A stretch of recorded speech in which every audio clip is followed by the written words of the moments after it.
Honours চতুর্থ বর্ষের মানিক বন্দ্যোপাধ্যায়ের একটি ছোট গল্প প্রাগৈতিহাসিক। সমস্ত বর্ষাকালটা ভিখু ভয়ানক কষ্ট পাইয়াছে। আষাঢ় মাসের প্রথমে বসন্তপুরের বৈকুণ্ঠ সাহার গদিতে ডাকাতি করিতে গিয়া তাহাদের দল ধরা পড়িয়া যায়। 11 জনের মধ্যে কেবল ভিখুই কাঁধে একটা বর্ষার খোঁচা খাইয়া পালাইতে পারিয়াছিল। রাতারাতি 10 মাইল দূরের মাথা ভাঙ্গা পুলটার নিচে পৌঁছিয়া অর্ধেকটা শরীর কাদায় ডুবাইয়া সরবনের মধ্যে দিনের বেলাটা লুকাইয়াছিল। রাত্রে আরও 9 ক্রোশ পথ হাঁটিয়া একেবারে পেহলাদ বাগদির বাড়ির চিতলপুরে। পেহলাদ তাহাকে আশ্রয় দেয় নাই। কাঁধটা দেখাইয়া বলিয়াছিল, খাওখান সহজ লয় শ্যাঙ্গাত, উকি পাকব, গা ফুলব, জানাজানি হইয়া গেলে আমি কনে যামু, খুনটো যদি না করতিস। তারাই খুন করতে মন লইতেছে পেহলাদ। এই জন্মেলা শ্যাঙ্গাত। বন কাছেই ছিল, মাইল 5 উত্তরে। ভিখু অজ্ঞাতা বনে আশ্রয় লইল। পেহলাদ নিজের বাঁশ কাটিয়া বনের একটা দুর্গম অংশে সিঞ্জুরি গাছের নিবিড় ঝোপের মধ্যে তাহাকে একটা মাচা বাঁধিয়া দিল। তালপাতা দিয়ে একটা আচ্ছাদনও করিয়া দিল। বলিল, বাদলাই বাঘটাক সব পাহাড়ে ওপরে গেছে গা, সাপে যদি না কাটে তো আরাম করিয়াই থাকবি ভিখু।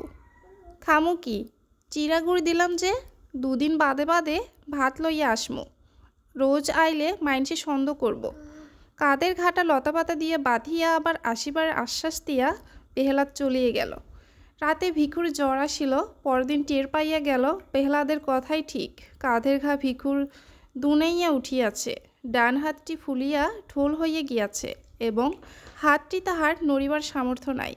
বর্ষাকালে যে বনে বাঘ বাস করিতে চায় না, এমনই অবস্থায় সেই বনে জলে ভিজিয়া মশা ও পোকার উৎপাত সহিয়া দেহের কোনো না কোনো অংশ হইতে ঘণ্টায় একটি করিয়া যোগ টানিয়া ছাড়াইয়া জ্বরে ও ঘায়ের ব্যথায় ধুকিতে ধুকিতে ভিখু 2 দিন 2 রাত্রি সংকীর্ণ মাচাটুকুর উপর কাটাইয়া দিল।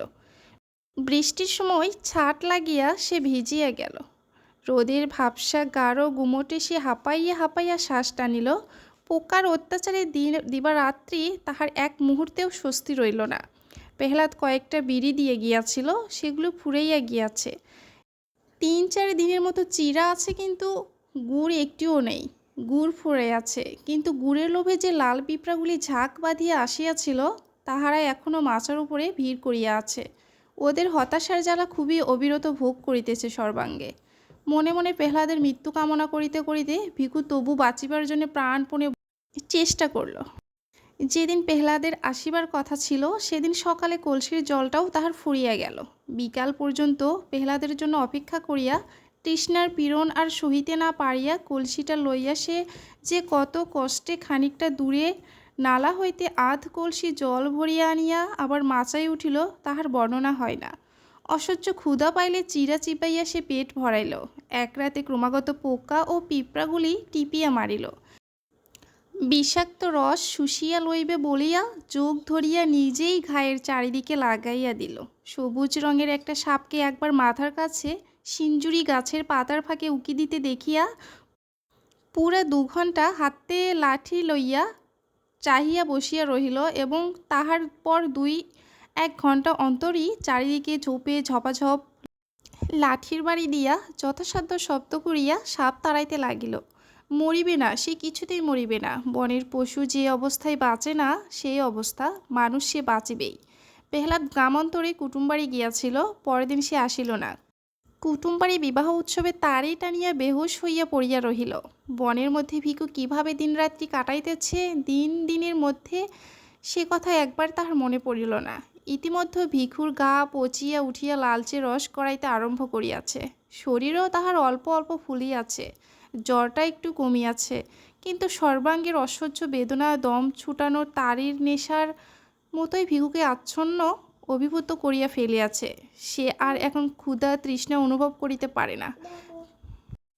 চোখেরা তাহার রক্ত শুষিয়া শুষিয়া কচি পটলের মতো ফুলিয়া উঠিয়া আপনা হইতে নিচে খসিয়া পড়িয়া যায়। সে টেরও পায় না।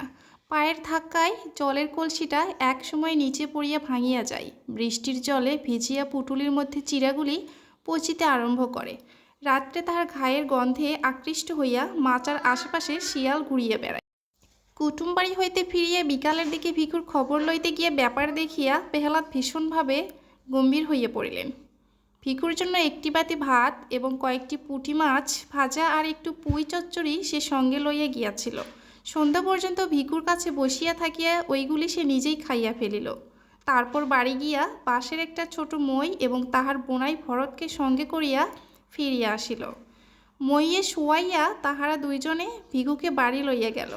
খড়ের মাচার উপর খড় বিছাইয়া শয্যা রচনা করিয়া তাহাকে শোয়াইয়া রাখিল। আর অমনি শক্ত প্রাণ ভিখুর যে শুধু এই আশ্রয়টুকু পাইয়াই বিনা চিকিৎসায় ও একরকম বিনা যত্নেই 1 মাস মুমূর্ষু অবস্থায় কাটাইয়া সে ক্রমে ক্রমে নিশ্চিত মরণকে জয় করিয়া ফেলিল। কিন্তু ডান হাতটি তাহার আর ভালো হইল না। গাছের মরা ডালের মতো শুকাইয়া গিয়ে অবশ অকর্মণ্য হইয়া পড়িল। প্রথমে অতি কষ্টে হাতটা সে একটু নাড়িতে পারিত, কিন্তু শেষ পর্যন্ত সে ক্ষমতাটুকুও তাহার নষ্ট হইয়া গেল। কাঁধের ঘা শুকাইয়া আসিবার পর বাড়িতে বাহিরের লোক কেহ উপস্থিত না থাকিলে ভিখু তাহার একটি মাত্র হাতের সাহায্যে মাঝে মধ্যে বাঁশের মই বাহিয়া নিচে নামিতে লাগিল এবং একদিন সন্ধ্যার সময় এক কাণ্ড করিয়া বসিল। পেহলাদ সে সময় বাড়ি ছিল না, ভরতের সঙ্গে তাড়ি গিলিতে বাহির হইয়া গিয়াছিল। পেহলাদের বোন গিয়াছিল ঘাটে। পেহলাদের বউ ছেলেকে ঘরে শোয়াইতে আসিয়া ভিখুর চাহনি দেখিয়া তাড়াতাড়ি পালাইয়া যাইতেছিল। ভিখু তাহার একটা হাত চাপিয়া ধরিল, কিন্তু পেহলাদের বউ বাগদির মেয়ে, দুর্বল শরীরে বা হাতে তাহাকে আয়ত্ত করা সহজ নয়। এক ঝাটকায় হাত ছাড়াইয়া সে গাল দিতে দিতে চলিয়া গেল। পেহলাদ বাড়ি ফিরিলে সব বলিয়া দিল। তারির নেশায় পেহলাদের মনে হইল এমন নেমোখারাম মানুষটাকে একেবারে খুন করিয়া ফেলাই কর্তব্য। হাতের মোটা বাঁশের লাঠিটা বইয়ের পিঠে এক ঘা বসাইয়া দিয়া ভিখুর মাথা ফাটাইতে গিয়া নেশার মধ্যেও কিন্তু টের পাইতে বাকি রহিল না যে কাজটা যত বড় কর্তব্যই হোক সম্ভব একেবারেই নয়। ভিখু তাহার ধারালো দাঁটি বা হাতে শক্ত করিয়া বাঘাইয়া ধরিয়া আছে। সুতরাং খুনোখুনির পরিবর্তে তাহাদের মধ্যে কিছু অশ্লীল কথার আদান প্রদান হইয়া গেল। শেষে পেহলাদ বলিল, তোর লাগে আমার 7 টাকা খরচ গেছে, টাকাটা দে, দিয়া বাইর, আমার বাড়ির থেকে দূর হ। ভিখু বলিল, আমার কোমরে একটি বাজু বাইন্দে রাখছিলাম, তুই চুরি করছস, আগে আমার বাজু ফিরাইয়া দে, তবে যামু। তোর বাজুর খবর কেডা জানে রে? বাজু দে কইলাম পেহলাদ, ভালো চাস তো, বাজু না দিলি শাহবাড়ির মেজেকর্তার মতো গলাটা তোর একখান কূপেই 2 ভাগ কইরা ফেলমু, এই তোরে আমি কইয়া রাখলাম। বাজু পালিয়ে আমি অহনি যামু গিয়া। কিন্তু বাজু ভিখু ফেরত পাইল না। তাহাদের বিবাদের মধ্যে ভরত আসিয়া পড়ায় দুজনে মিলিয়া ভিখুকে তাহারা কায়দা করিয়া ফেলিল। পেহলাদের বাহুমূলে একটা কামড় বসাইয়া দেওয়া ছাড়া দুর্বল ও পঙ্গু ভিখু আর কিছুই বিশেষ করতে পারিল না। পেহলাদ ও তাহার বোনাই তাহাকে মারিতে আসিয়া আধমরা করিয়া ফেলিয়া বাহির করিয়া দিলেন বাড়ি থেকে। ভিখুর শুকাইয়া আসা ঘা ফাটিয়া রক্ত পড়িতেছিল। হাত দিয়া রক্ত মুছিতে মুছিতে ধুকিতে ধুকিতে সে চলিয়া গেল। রাত্রির অন্ধকারে সে কোথায় গেল কেহই তাহা জানিতে পারিল না বটে, কিন্তু দুপুর রাতে পেহলাদের ঘর জ্বালিয়া উঠিয়া বাগদিপাড়ায় ভীষণ হইচই বাঁধাইয়া দিল। পেহলাদ কপাল চাপড়াইতে চাপড়াইতে বলিতে লাগিল, হাই সর্বনাশ, হাই সর্বনাশ, ঘরকে আমার শুনিয়া আইছিল, হাই সর্বনাশ। কিন্তু পুলিশের টানাটানির ভয়ে মুখ ফুটিয়া বেচারা ভিখুর নাম পর্যন্ত করিতে পারিল না। সেই রাত্রি হইতে ভিখুর আদিম অসভ্য জীবনের 2য় পর্যায়ে আরম্ভ হইল। চিতলপুরের পাশে একটি নদী আছে। পেহলাদের ঘরে আগুন দিয়া আসিয়া একটা জেলে ডুঙ্গি চুরি করিয়া ভিখু নদীর স্রোতে ভাসিয়া গিয়াছিল। লগি ঠেলিবার সামর্থ্য তাহার ছিল না। একটা চ্যাপ্টা বাঁশকে হালের মতো করিয়া ধরিয়া রাখিয়া সে সমস্ত রাত কোনো রকমে নৌকার মুখ সিধা রাখিয়াছিল। সকাল হওয়ার আগেই শুধু স্রোতের টানে সে বেশি দূর আগাইতে পারে নাই। ভিখুর মনে আশঙ্কা ছিল ঘরে আগুন দেওয়ার সুদ লইতে পেহলাদ হয়তো তাহার নামটা প্রকাশ করে দিবে। মনের জ্বালায় নিজের অসুবিধার কথাটা ভাবিবে না। পুলিশ বহুদিন যাবৎ তাহাকে ধরিবার চেষ্টা করিতেছে। বৈকুণ্ঠ সাহার বাড়িতে খুনটা হওয়ার ফলে চেষ্টা তাহাদের বাড়িয়াছে বই কমে নাই। পেহলাদের কাছে খবর পাইলে পুলিশ আশেপাশে চারিদিকেই তাহার খোঁজ করিবে।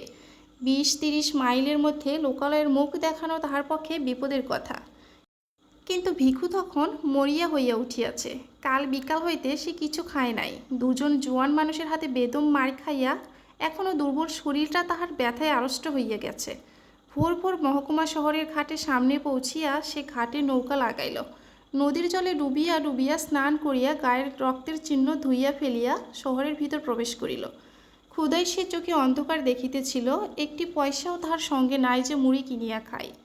বাজারের রাস্তায় প্রথম যে ভদ্রলোকটির সঙ্গে দেখা হইল তাহার সামনে হাত পাতিয়ে বলিল, দুটো পয়সা দিবেন কর্তা। তাহার মাথার জট বাঁধা চাপ চাপ রুক্ষ ধূসর চুল, কোমরে জড়ানো মাটির মতো ময়লার ছেঁড়া নেকড়া আর দড়ির মতো শীর্ণ দোদুল্যমান হাতটি দেখিয়া ভদ্রলোকটির বুঝি দয়াই হইল। তিনি তাহাকে একটি পয়সা দান করিলেন। ভিখু বলিল, একটা দিলেন বাবু, আর একটা দেন। ভদ্রলোকটি চটিয়া বলিলেন, একটা দিলাম, তাতে হলো না, ভাগ। এক মুহূর্তের জন্য মনে হইল ভিখু বুঝি তাহাকে একটা বিশ্রী গালেই দিয়া বসে, কিন্তু সে আত্মসংবরণ করিল। গাল দেওয়ার বদলে আরক্ত চোখে তাহার দিকে একবার কটমট করিয়া তাকাইয়া সামনের মুড়ি মুরগির দোকানে গিয়া পয়সাটা দিয়া মুড়ি কিনিয়া গোগ্রাসে গিলিতে আরম্ভ করিল। সেই হইল তাহার ভিক্ষা করিবার হাতে খড়ি। কয়েকদিনের ভেতরেই সে পৃথিবীর বহু পুরাতন ব্যবসাটির এই প্রকাশ্যতম বিভাগের আইনকানুন সব শিখিয়া ফেলিল। আবেদনের ভঙ্গি ও ভাষা তাহার জন্মভিখারির মতোই আয়ত্ত হইয়া গেল। শরীর এখন আর সে একেবারেই সাফ করে না। মাথার চুল তাহার ক্রমেই জট বাঁধিয়া দলা দলা হইয়া যায় এবং তাহাতে অনেকগুলি উকুন পরিবার দিনের পর দিন বংশবৃদ্ধি করিয়া চলে। ভিখু মাঝে মাঝে খ্যাপার মতো দুই হাতে মাথা চুলকায়, কিন্তু বাড়তি চুল কাটিয়া ফেলিতে ভরসা পায় না। ভিক্ষা করিয়া সে একটি ছেঁড়া কোট পাইয়াছে। কাঁধের ক্ষতচিহ্নটা ঢাকিয়া রাখিবার জন্য দারুণ গোমোটর সময়েও কোটটা সে গায়ে চাপাইয়া রাখে। শুকনো হাতখানা তাহার ব্যবসার সবচেয়ে জোরালো বিজ্ঞাপন। এই অঙ্গটি ঢাকিয়া রাখিলে তাহার চলে না। কোটের ডান দিকের হাতটি সে তাই বগলের কাছ হইতে ছিঁড়িয়া বাদ দিয়াছে। একটি টিনের মগ ও একটি লাঠিও সে সংগ্রহ করিয়া লইয়াছে। সকাল হইতে সন্ধ্যা পর্যন্ত বাজারের কাছে রাস্তার ধারে একটা তেঁতুল গাছের নিচে বসিয়া সে ভিক্ষা করে। সকালে 1 পয়সার মুড়ি খাইয়া নেয়। দুপুরে বাজারের খানিক তফাতে একটা পুরো বাগানের মধ্যে ঢুকিয়া বটগাছের নিচে ইটের উনুনের মোড়ে হাঁড়িতে ভাত রান্না করে।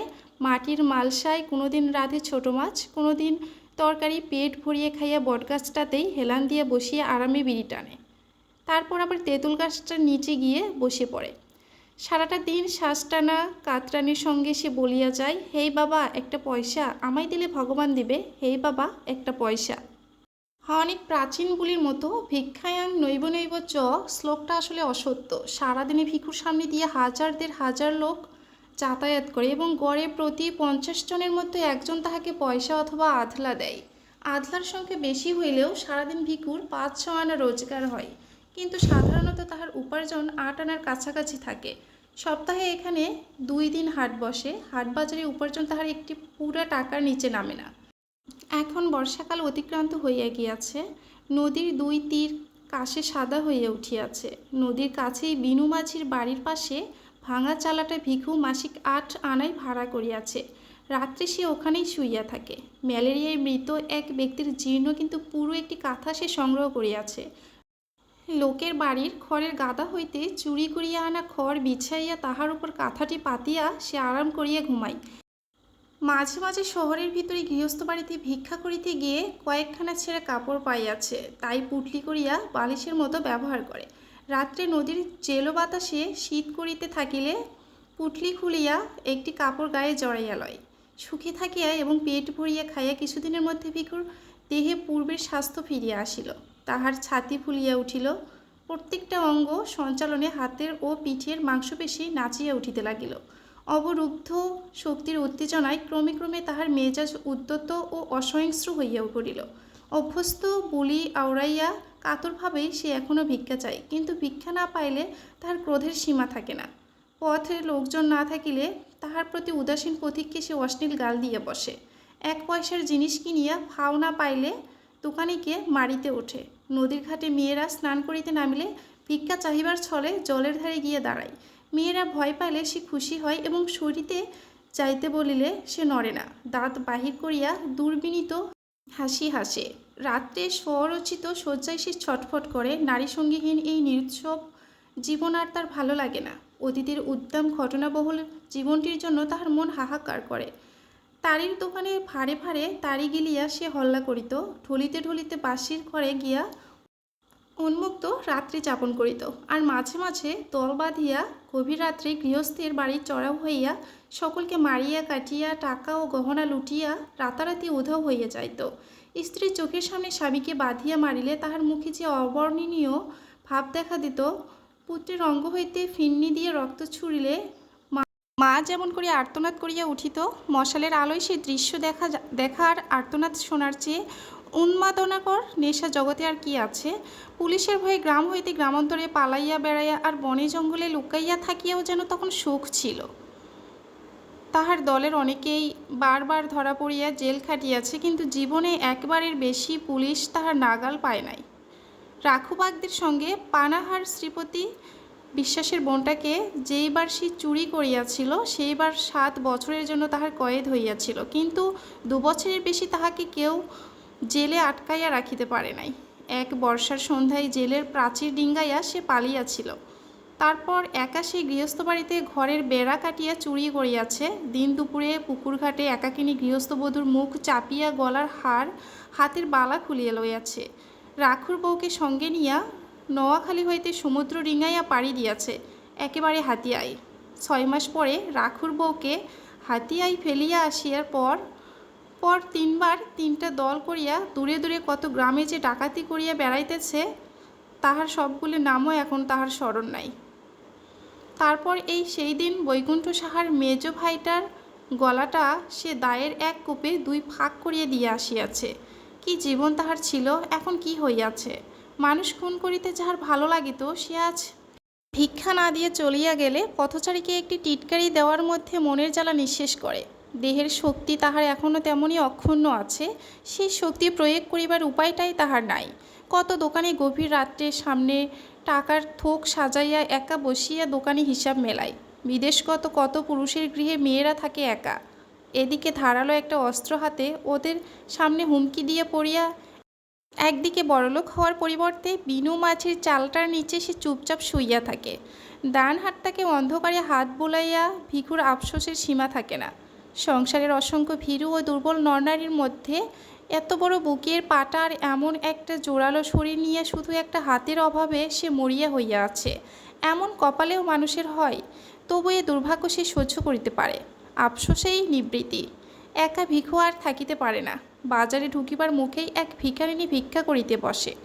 বয়স তাহার বেশি নয়, দেহের বাঁধনিও বেশ আছে, কিন্তু একটা পায়ের হাঁটুর নিচ হইতে পায়ের পাতা পর্যন্ত তাহার থকথকে তৈলাক্ত ঘা। এই ঘায়ের জোরে সে ভিখুর চেয়ে বেশি রোজগার করে, সেজন্য ঘাটিকে সে বিশেষ যত্নে সারিতে দেয় না। ভিখু মধ্যে মধ্যে গিয়ে তাহার কাছে বসে, বলে, ঘাটি সারাবা না লয়? ভিখারিনী বলে, খুব, ওষুধ দিলে অক্ষণই সারে। ভিখু সাগ্রহে বলে, সারা তবে, ওষুধ দিয়ে চটপট সারাইয়া ল। ঘা সরালে তোর আর ফিক মাগতে হইব না, জানোস, আমি তোরে রাখমো। আমি থাকলি তো। কেন থাকবে না কেন? খাওয়াইমু, পরামু, আরামে রাখমু, পায়ের পরনি পা দিয়া গাঁট হইয়া বসিয়া থাকবি, না করস তুই কিয়ের লেগে? অত সহজে ভুলিবার মেয়ে ভিখারিনী নয়। খানিকটা তামাক পাতা মুখে গুজিয়ে সে বলে, 2 দিন বাদে মরে যখন তুই খেদাইয়া দিবি, যা মুই তখন পামু কোয়ানে। ভিখু আজীবন একনিষ্ঠার প্রতিজ্ঞা করে, সুখে রাখিবার লোভ দেখায়, কিন্তু ভিখারিনী কোনো মতেই রাজি হয় না। ভিখু ক্ষুণ্ণ মনে ফিরিয়া আসে। এদিকে আকাশে চাঁদ ওঠে, নদীতে জোয়ার ভাটার বয়, শীতের আমেজে বায়ুস্তরে মাদকতা দেখা দেয়। ভিখুর চালার পাশে কলা বাগানে চাপ কলার কাঁদি শেষ হইয়া আসে। বিনু মাঝি কলা বিক্রির পয়সায় বউকে রূপার কোট কিনিয়া দেয়। তালের রসের মধ্যে নেশা ক্রমেই ঘোরালো ও জমাট হইয়া ওঠে। ভিখুর প্রেমের উত্তাপে ঘৃণা উঠিয়া যায়, নিজেকে সে আর সামলাইয়া রাখিতে পারে না। একদিন সকালে উঠিয়াই সে ভিখারিনীর কাছে যায়, বলে, আচ্ছা ল, ঘা লইয়া চল। ভিখারিনী বলে, আগে আইবার পার নাই, যা, অখন মর গিয়া আখার তলের ছালি খা গিয়া। কেন, ছালি খাওয়ানোর কথাটা কি? তোর লাগে হা কইরা বসে আছি ভাবছস তুই বটে, আমি ওই উয়ার সাথে রয়েছি। ওদিকে তাকাইয়া ভিখু দেখিতে পায় তাহারই মতো জোয়ান দাঁড়িয়েওয়ালা এক খঞ্জ ভিখারি খানিক তফাতে আসন করিয়াছে।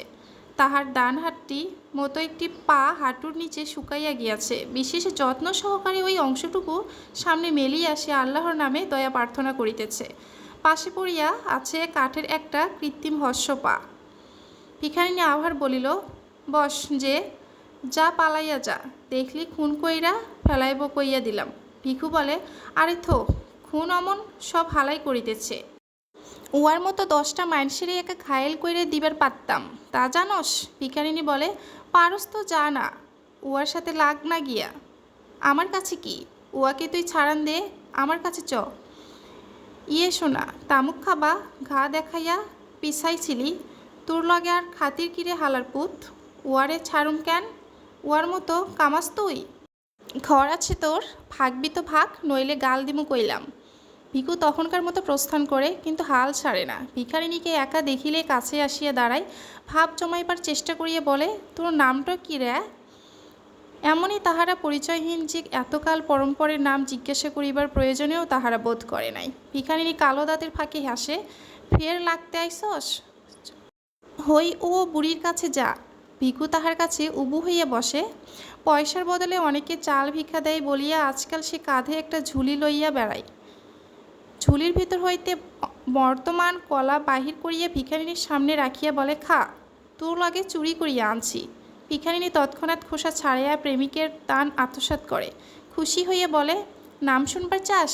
পাঁচি কয় মোরে, পাঁচি। তুই কলা দিচ্ছস, নাম কইলাম, এবারে ভাগ। ভিখু উঠিবার নাম করে না। অত বড় একটা কলা দিয়ে শুধু নাম শুনিয়ে খুশি হওয়ার মতো শৌখিন সে নয়। যতক্ষণ পারে ধুলার উপর উবু হইয়া বসিয়া পাঁচির সঙ্গে সে আলাপ করে। ওদের স্তরে নামিয়া না গেলে সে আলাপটাকে কেহ আলাপ বলিয়া চিনিতে পারিবে না। মনে হইবে পরস্পরকে তাহারা যেন গাল দিতেছে। পাঁচির সঙ্গীটির নাম বসির। তার সঙ্গেও সে একদিন আলাপ জমাইবার চেষ্টা করিল। সেলাম মিয়া। বসির বলিল, এইদিকে ঘোরাফেরা কি জন্য? সেলাম মিয়া হতিছে, লাঠির একঘায়ে শিরটি ছেঁচা দিমুনে। দুজনে খুব খানিকটা গালাগালি হইয়া গেল। ভিখুর হাতে লাঠি ও বছিরের হাতে মস্ত একটা পাথর থাকায় মারামারিটা আর হইল না। নিজের তেঁতুল গাছের তলায় ফিরিয়া যাওয়ার আগে ভিখু বলিল, তোরে নিপাত করিতেছি। বছির বলিল, ফের উহার সাথে বাতচিত করলি জানে মাইরে দিমু। আল্লাহর কিরে। এই সময় ভিখুর উপার্জন কমিয়া আসিল। পথ দিয়া প্রত্যহ নতুন নতুন লোক যাতায়াত করে না। একেবারে প্রথমবারের জন্য যাহারা পথটি ব্যবহার করে, দৈনন্দিন পথিকের মধ্যে তাহাদের সংখ্যা 2 মাসের ভিতরই মুষ্টিমেয় হইয়া আসে। ভিখুকে তাহারা একবার একটি পয়সা দিয়াছে, পুনরায় তাহাকে দান করিবার প্রয়োজন তাহাদের অনেকেরই বোধ হয় না। সংসারে ভিখারির অভাব নাই। কোনো রকমে ভিখুর পেট চলিতে লাগিল। হাটবার ছাড়া রোজগারের একটি পয়সাও সে বাঁচাইতে পারিল না। সে ভাবনায় পড়িয়া গেল। শীত পড়িলে খোলা চালার নিচে থাকা কষ্টকর হইবে। সেখানে হোক চারিদিকে ঘেরা যেমন তোমার ঘর একখানা তাহার চাই। মাথা গুজিবার একটা ঠাঁই আর দুবেলা খাইতে না পাইলে কোনো যুবতী ভিখারিণী তাহার সঙ্গে বাস করিতে রাজি হইবে না। অথচ উপার্জন তাহার যেভাবে কমিয়া আসিতেছে, এভাবে কমিতে থাকিলে শীতকালে নিজের হয়তো পেট ভরিয়া খাইতেই পারবে না। যেইভাবেই হোক আয় তাহাকে করিতেই হইবে। এখানে থাকিয়া আয় বাড়াইবার কোনো উপায় সে দেখিতে পায় না। চুরি ডাকাতির উপায় নাই, মজুর খাটিবার উপায় নাই। একেবারে খুন করিয়া না ফেলিলে কাহারও কাছে অর্থ ছিনিয়া লওয়া একেবারে সম্ভব নয়। পাঁচিকে ফেলিয়া এই শহর ছাড়িয়া কোথাও যাইতে তাহার ইচ্ছা হয় না। আপনার ভাগ্যের বিরুদ্ধে ভিখুর মন বিদ্রোহী হইয়া ওঠে। তাহার চালার পাশে বিনু মাঝির সুখী পরিবারটা জীবনটা তাহাকে হিংসের জর্জরিত করিয়া দেয়। একদিন বিনুর ঘরে আগুন ধরাইয়া দিবার জন্য মন ছটফট করিয়া ওঠে। নদীর ধারে খ্যাপার মতো ঘুরিতে ঘুরিতে তাহার মনে হয় পৃথিবীর যত খাদ্য ও যত নারী আছে একা সব দখল করিতে না পারিলে তাহার তৃপ্তি হইবে না। আর কিছুকাল ভিখু এমনই অসন্তোষের মধ্যে কাটাইয়া দিল। তারপরে একদিন গভীর রাত্রে ঝুলির মধ্যে তাহার সমস্ত মূল্যবান জিনিস ভরিয়া জমানো টাকা কটি কুমোরের কাপড়ের শক্ত করিয়া বাঁধিয়া ভিখু তাহার চালা হইতে বাহির হইয়া পড়িল। নদীর ধারে একদিন সে হাতখানেক লম্বা একটা লোহার শিক কুড়াইয়া পাইয়াছিল। অবসর মতো পাথরে ঘষিয়া শিকটির একটা মুখ সে চোখা করিয়াছে। এই অস্ত্রটি সে ঝুলির মধ্যে ভরিয়া সঙ্গে লইল। অমাবস্যার অন্ধকারে আকাশ ভরা তারা তখন ঝিকিমিকি করিতেছে। ঈশ্বরের পৃথিবীতে শান্ত স্তব্ধতা। বহুকাল পরে মধ্যরাত্রির জনহীন জগতে মনের মধ্যে ভয়ানক একটা কল্পনা লইয়া বিচরণ করিতে বাহির হইয়া ভিখুর অকথনীয় উল্লাস বোধ হইল। অস্ফুট স্বরে সে বলিয়া উঠিল, বাটি লইয়া ডানটির যদি রেহাই দিতে ভগবান। নদীর ধারে ধারে আধ মাইল হাঁটিয়া গিয়া একটি সংকীর্ণ পথ দিয়ে সে শহরে প্রবেশ করিল। বাজার বা হাতি রাখিয়া ঘুমন্ত শহরের বুকে ছোট ছোট অলিগলি দিয়া শহরের অপর প্রান্তে গিয়ে পৌঁছিল। শহরে যাওয়ার পাকা রাস্তাটি এখান দিয়া শহর হইতে বাহির হইয়াছে। নদী ঘুরিয়া আসিয়া 2 মাইল তফাত এই রাস্তারই পাশে মাইলখানেক রহিয়া গিয়া আবার দক্ষিণে দিক পরিবর্তন করিয়াছে। কিছু দূর পর্যন্ত রাস্তার দুদিকে ফাঁকে ফাঁকে 2-1টি বাড়ি চোখে পড়ে। তারপর ধানের ক্ষেত ও মাঝে মাঝে জলাকীর্ণ পতিত ডাঙার দেখা পাওয়া যায়। এমনই একটা জঙ্গলের ধারে জমি সাফ করিয়া 5-7খানা কুড়ে তুলিয়া কয়েকটা হতভাগা মানুষ একটি দরিদ্রতম পল্লী স্থাপন করিয়াছে। তার মধ্যে একটি কুড়ে বছিরের। ভোরে উঠিয়া ঠক ঠক শব্দে কাঠের পা ফেলিয়া সে শহরে ভিক্ষা করিতে যায়। সন্ধ্যার সময় ফিরিয়া আসে। পাঁচি গাছের পাতা জ্বালাইয়া ভাত রাঁধে, বসির টানে তামাক। রাতে পাঁচি পায়ের ঘায়ে ন্যাকড়ার পটি জড়ায়। পাশের ঘাটে পাশাপাশি শুইয়া তাহাদের কাটা কাটা কর্দজ ভাষায় গল্প করিতে করিতে তাহারা ঘুমাইয়া পড়িত। তাহাদের নীড়, তাহাদের শয্যা ও তাহাদের দেহ হইতে একটা ভাবসা পচা দুর্গন্ধ উঠিয়া খড়ের চালের ফুটা দিয়া বাহিরের বাতাসে মিশিতে থাকে। ঘুমের ঘুরে বছির নাক ডাকায়, পাঁচি বিড়বিড় করিয়া বকে। ভিখু একদিন ওদের পিছু পিছু আসিয়া ঘর দেখিয়া গিয়াছিল। অন্ধকারে সাবধানে ঘরের পিছনে গিয়া বেড়ার ফাঁকে কান পাতিয়া সে কিছুক্ষণ কচু বনের মধ্যে দাঁড়াইয়া রহিল। তারপর ঘুরিয়া ঘরের সামনে আসিল। ভিখারির কুড়ে দরজার ছাপটি পাঁচি ভিতর হইতে বন্ধ করে নাই, শুধু ঠেকাইয়া রাখিয়াছিল। ছাপটা খুব সাবধানে এক পাশে সরাইয়া ঝুলির ভিতর হইতে শিকটি বাহির করিয়া শক্ত করিয়া ধরিল। ঘরের মধ্যে প্রবেশ করিল। বাহিরে তারার আলো ছিল, ঘরের ভিতরে সেটুকু আলোরও অভাব। দেশালাই জ্বালিবার অতিরিক্ত হাত নাই।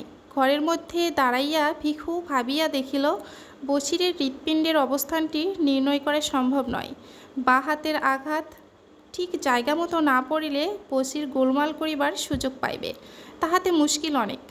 কয়েক মুহূর্ত চিন্তা করিয়া বছিরের শিয়রের কাছে সরিয়া গিয়ে একটিমাত্র আঘাতে ঘুমন্ত লোকটার তালুর মধ্যে শিকের চোখা দিকটা সে প্রায় 3 আঙ্গুল ভেতরে ঢুকাইয়া দিল। অন্ধকারে আঘাত কতদূর মারাত্মক হইয়াছে বুঝিবার উপায় ছিল না। শিকটি মাথার মধ্যে ঢুকিয়াছে টের পাইয়াও ভিখু তাই নিশ্চিত করিতে পারিল না। এক হাতে সবলে বছিরের গলা চাপিয়া ধরিল। পাঁচিকে বলিল, চুপ থাক, চিল্লবি তো তোরেও মাইরা ফেলামো। পাঁচি চেঁচাইল না, ভয়ে গঙ্গাইতে লাগিল। ভিখু তখন আবার বলিল, একটুকু আওয়াজ লয়, ভালো চাস তো একদম চুপ মাইরা থাক। বছির নিস্পন্দ হইয়া গেলে ভিখু তাহার গলা হইতে হাত সরাইয়া লইল। দম লইয়া বলিল, আলোটা জ্বালাইয়া দে পাঁচি। পাঁচি আলো জ্বালিলে ভিখু পরম তৃপ্তির সঙ্গে নিজের কীর্তি চাহিয়া দেখিল। একটিমাত্র হাতের সাহায্যে অমন জোয়ান মানুষটাকে ঘায়েল করিয়া গর্বের তাহার সীমা ছিল না। পাঁচির দিকে তাকাইয়া সে বলিল, দেখছস কেডাকারে খুন করলো দেখছস? তখন পই পই কইরা কইলাম, মিয়াবাই ঘোড়া ডিঙ্গাইয়া ঘাস খাইবার লারবা গো, ছাড়ান দেও। সৈন্যে মিয়াবাইয়ের ওইল গোসা, কয় কিনা শির ছেঁচা দিমো, দেন গো দেন, শির ছেঁচা দেন মিয়াবাই। বছিরের মৃতদেহের সামনে ব্যঙ্গভাবে মাথাটা একবার নত করিয়া ভিখু মাথা দুলাইয়া হাহা করিতে হাসিতে লাগিলেন। সহসা ক্রুদ্ধ হইয়া বলিল, ঠেরাইন বোবা কেন গো, আরে কথা ক, হাড় হাবাইতা মাইয়া তোরে দিমু নাকি সাবার কইরা? পাঁচি কাঁপিতে কাঁপিতে বলিল, এবারে কি করবি? দেখ কি করি, পয়সা করি কনে গইনা রাখছে, আগে তাই ক। বছিরের গোপন সঞ্চয়ের স্থানটি পাঁচি অনেক কষ্টে আবিষ্কার করিয়াছিল। ভিখুর কাছে প্রথমে সে অজ্ঞাতার ভান করিল, কিন্তু ভিখু আসিয়া চুলের মুঠি চাপিয়া ধরিলে প্রকাশ করিতে পথ পাইল না। বছিরের সমস্ত জীবনের সঞ্চয় কম নয়, টাকায় আধুলিতে 100 টাকার ওপর। একটা মানুষকে হত্যা করিয়া ভিখু পূর্বে ইহার চেয়ে বেশি উপার্জন করিয়াছে। তবু সে খুশি হইল, বলিল, কি নিবি? পুটলি বাইধা ফেলা পাঁচি। তারপর রাইত থাকতে বেরিয়ে পড়ি, খানিক বাদে নবমীর চাঁদ উঠবে, আলোয় পথটুকু পার হমো। পাঁচি পুটলি বাঁধিয়া লইল। তারপর ভিখুর হাত ধরিয়া খোঁড়াইতে খোঁড়াইতে ঘরের বাহির হইয়া রাস্তায় গিয়া উঠিল। পূর্বাকাশের দিকে চাহিয়া ভিখু বলিল, অখনই চাঁদ উঠবে। পাঁচি বলিল, আমরা যামু কনে? সদর ঘাটে না চুরি করুম, বিয়ানে ছিপতিপুরের সামনে জংলার মধ্যে টুইকা থাকুম, রাইতে একদম সদর। পা চালাইয়া চ পাঁচি, এক কোষ পথ হাঁটুন লাগব। পায়ের ঘা লইয়া তাড়াতাড়ি চলিতে পাচির কষ্ট হইতেছিল। ভিখু সহসা একসময় দাঁড়াইয়া পড়িল, বলিল, পায়ে নি তুই ব্যথা পাস পাচি? ব্যথায় জানাই। পিঠে চাপামু, পারবি কেন? পারুম, আয়। ভিখুর গলা জড়াইয়া ধরিয়া পাচি তাহার পিঠের ওপর ঝুলিয়া রহিল। তাহার দেহের ভারের সামনে ঝুঁকিয়া ভিখু জোরে জোরে পথ চলিতে লাগিল। পথে দুদিকের ধানের ক্ষেত আবছা আলোয় নিঃসার পড়িয়া আছে। দূরে গ্রামের গাছপালার পিছন হইতে নবমীর চাঁদ উঠিয়া আসিয়াছে। ঈশ্বরের পৃথিবীতে শান্ত স্তব্ধতা। হয়তো ওই চাঁদ আর এই পৃথিবীর ইতিহাস আছে, কিন্তু যে ধারাবাহিক অন্ধকার মাতৃগর্ভ হইতে সংগ্রহ করিয়া দেহের অভ্যন্তরে লুকাইয়া ভিখু ও পাচি পৃথিবীতে আসিয়াছিল, এবং যে অন্ধকার তাহারা সন্তানের মাংসল আবেষ্টনের মধ্যে গোপন রাখিয়া যাইবে, তাহা প্রাগৈতিহাসিক। পৃথিবীর আলো আজ পর্যন্ত তাহার নাগাল পায় নাই, কোনো দিন পাইবেও না। এতক্ষণ সাথে থাকার জন্য ধন্যবাদ সকলকে।